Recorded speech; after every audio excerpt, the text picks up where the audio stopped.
Halo, perkenalkan nama saya Pipit Fitriani, dosen peneliti di Pusat Penelitian Nanosains dan Nanoteknologi Kelompok Keahlian Fisika Material dan Elektronik. Fokus penelitian saya saat ini terkait pengembangan material keramik, maju, dan komposit berbasis silikon karbida untuk aplikasi struktural, yang salah satunya digunakan dalam pengembangan reaktor nuklir. Keramik, sesuatu yang sudah sangat familiar bukan? Kita banyak menggunakannya dalam menunjang kehidupan sehari-hari, dimulai dari peralatan makan dan minum, kemudian interior design, dan juga sebagai bahan material bangunan. Nah, lalu bagaimana jika saya mengatakan bahwa keramik juga berpotensi digunakan pada reaktor nuklir? Mungkin terdengar sedikit aneh ya? Oleh karenanya, pada kesempatan ini, saya ingin membahas prospek dan potensi keramik yang tidak hanya terbatas penggunaannya pada kehidupan sehari-hari, namun juga dapat diaplikasikan pada berbagai sektor industri, seperti bidang transportasi, elektronika, dan juga energi. Material keramik yang kita kenal sehari-hari digolongkan sebagai keramik tradisional berbahan dasar tanah liat. Dalam perkembangannya, hadir keramik lain yang bukan berbahan dasar material dan di mana material tersebut kita sebut sebagai material keramik maju. Menariknya, melalui pengembangan keramik maju ini, semakin banyak juga potensi aplikasi yang bisa dicapai. Di antara kelompok keramik maju, silikon karbida atau biasa kita sebut sebagai SiC merupakan salah satu material yang paling penting dan luas aplikasinya.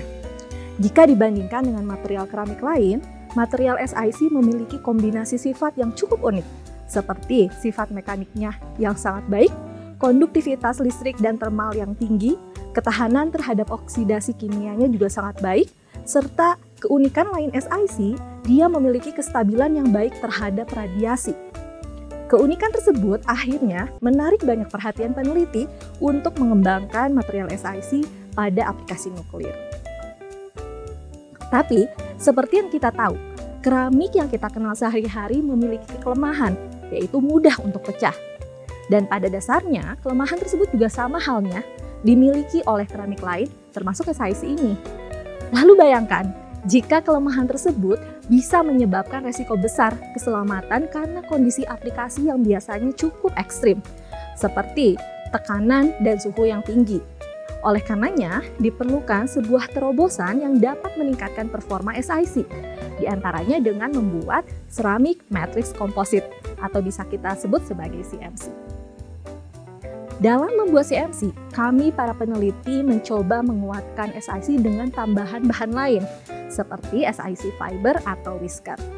Nah, jika saya memberikan sebuah analogi, kita bisa membayangkan lembaran SiC fiber ini sebagai anyaman bambu yang memiliki lubang di antara sisi anyamannya, kemudian lubang tersebut kita isi dengan bahan lain agar anyaman baru sekarang lebih padat dan juga lebih kuat.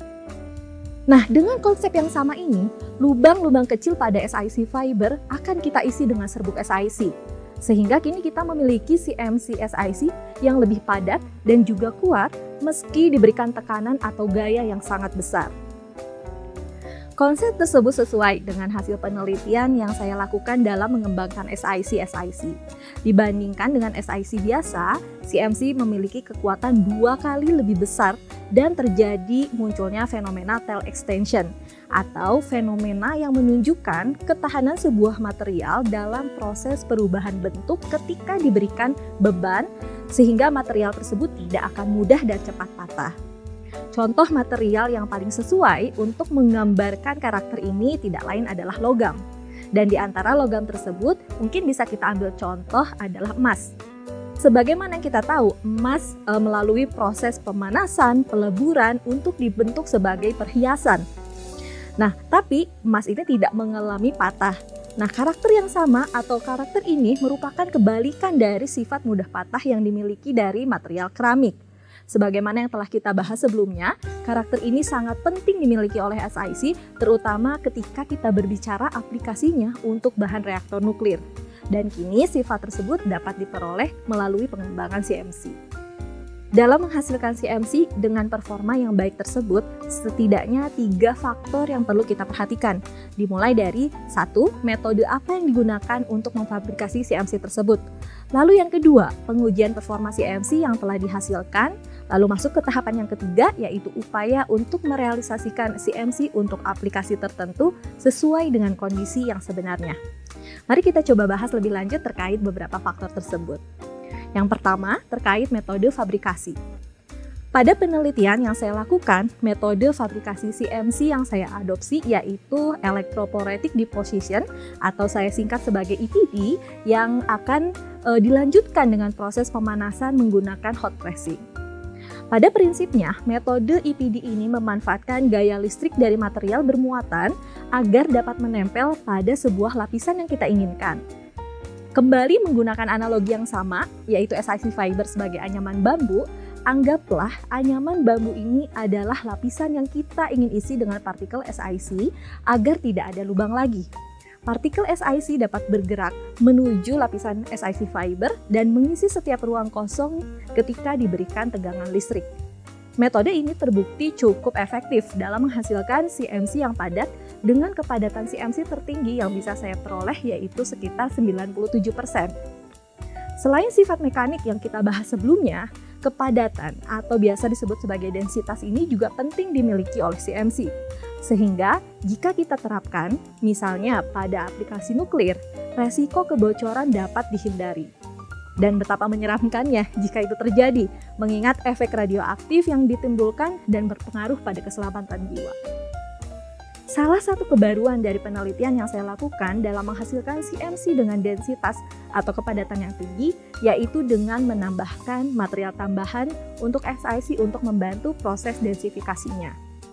Mengingat sebenarnya ada kelemahan lain dari keramik, yaitu diperlukannya proses densifikasi dengan temperatur dan tekanan yang sangat tinggi.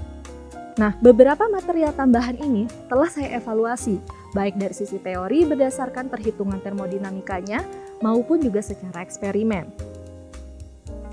Setelah mendapat CMC dengan ketahanan dan kepadatan yang baik, tahapan yang kedua adalah membuat CMC dalam geometri yang lebih kompleks, sesuai dengan kebutuhan aplikasinya tentunya.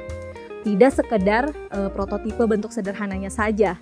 Nah, tentunya ini sangat menantang sehingga diperlukan sebuah optimasi agar proses trial dan error dalam fabrikasi dapat diminimalisir. Untuk hal tersebut, akhirnya saya melakukan proses simulasi untuk mendapat gambaran proses pemanasan untuk mendapatkan CMC yang lebih kompleks secara geometri namun tetap memiliki ketahanan dan kepadatan yang baik. Sebagai contoh, kita memerlukan CMC dengan geometri silinder untuk digunakan sebagai selongsong pada reaktor nuklir.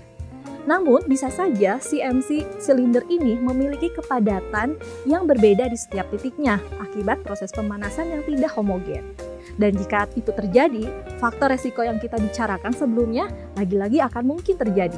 Oleh karenanya, tahapan optimasi melalui simulasi material ini menjadi poin penting agar proses pemanasan dan pembuatan beberapa geometri CMC bisa dilakukan seefisien mungkin. Setelah proses-proses yang saya jelaskan tersebut, kita masuk ke tahapan ketiga yang tak kalah penting, yaitu mengevaluasi performa SiC pada lingkungan yang memiliki radiasi atau kita sebut sebagai ion atau proton irradiation. Pengujian ini dilakukan dengan menembakkan ion atau proton tertentu pada permukaan CMC selama selang waktu tertentu. Jika CMC memiliki kestabilan yang baik terhadap radiasi, maka kerusakan dapat diminimalisir dan bahkan teramati pada waktu yang cukup lama. Kerusakan yang dimaksud di sini contohnya bisa seperti tergerusnya lapisan CMC sedikit demi sedikit. Atau bisa kita bayangkan jika kita menganalogikan CMC ini seperti batu yang terkena air, yang meskipun akan terkikis sedikit demi sedikit ketika dia terkena, namun dia akan bertahan untuk waktu yang sangat lama. Nah, pada pengujian iradiasi ini saya mengevaluasi beberapa CMC dengan variasi material tambahan yang berbeda. Hasilnya menunjukkan bahwa material tambahan juga berperan sangat penting dalam menjaga kestabilan CMC terhadap radiasi. Hal ini memberikan penegasan positif terhadap kebaruan dari penelitian yang saya lakukan. Hasil penelitian yang telah paparkan tersebut tentunya diharapkan dapat berkontribusi terhadap pengembangan CMC sebagai material untuk reaktor nuklir. Namun ini merupakan perjalanan yang masih cukup panjang dan untuk merealisasikannya diperlukan kolaborasi dari berbagai multidisiplin ilmu. Pengembangan CMC sebagai kandidat material untuk reaktor nuklir memang terkesan menjadi teknologi yang masih jauh dari kata relevan. Namun jika kita ingin melihat kebutuhan substitusi sumber energi fosil yang makin hari makin terbatas, energi nuklir yang lebih ramah lingkungan ini tentu seiring waktu semakin dibutuhkan. Mungkin sebagai perbandingan saja, tenaga nuklir bisa menghasilkan energi 3 kali lebih besar dibandingkan fosil, yang dalam hal ini adalah batu bara ataupun energi terbarukan lainnya. Sayangnya, meski sudah terlihat beberapa keunggulan dari tenaga nuklir dibandingkan sumber tenaga lainnya, teknologi nuklir masih sering dipandang hanya dari perspektif bahayanya saja. Oleh karenanya, dengan penemuan CMC ini sebagai material aktif untuk reaktor nuklir yang aman dan mengurangi resiko bahaya teknologi nuklir ini, maka sudah semestinya Indonesia bisa mempertimbangkan secara lebih serius untuk memanfaatkan energi nuklir demi terwujudnya pengelolaan energi yang berkelanjutan. Saya Pipit Fitriani, terima kasih.